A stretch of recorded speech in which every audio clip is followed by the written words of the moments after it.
no one understood it at first. We were all victims of that speculative rhetoric of those who think they know better.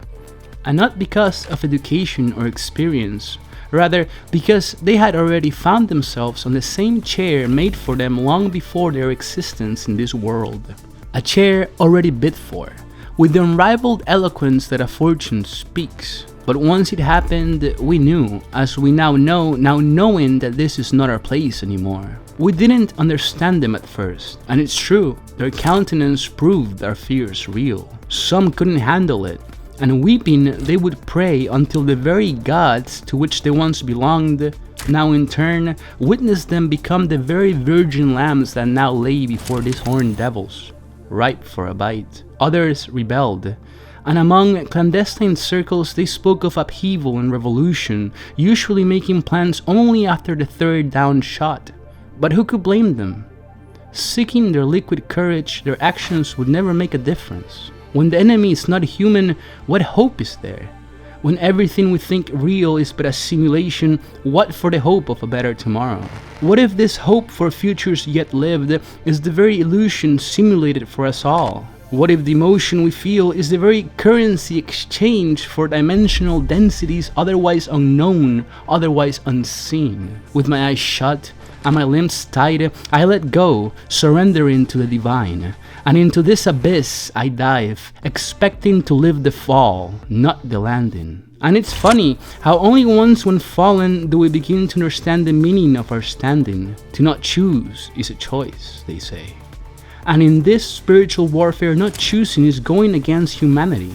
Indifference has never been so costly. Neglect has never seen such punishment. But when choosing means a life spent against the imposing limitations of our reality, what for those who choose to avoid the struggle and pain of these hardships for the mirage of the normal? How can one measure progress without the failures that stacked make up the foundation for our success? One cannot turn right if the left doesn't exist. And so in this dichotomy we remain, where we are, when we are, how we are, what we are, as we are. But who are we? Who is this I trying to rid itself of false similarities with other selves? Without differences, without identities. Pawns to their sacrifice we are, pushing our wills forth for a queen we barely know. For a king all too hidden behind the field where war wages and fury rages. What if without a definition of an identity we are free to embody a new entity within this frame that lives our life? What if we were to remember everything with a different colored hue? And what if, after so much brushing and painting over the painted, we begin to see the canvas as something else?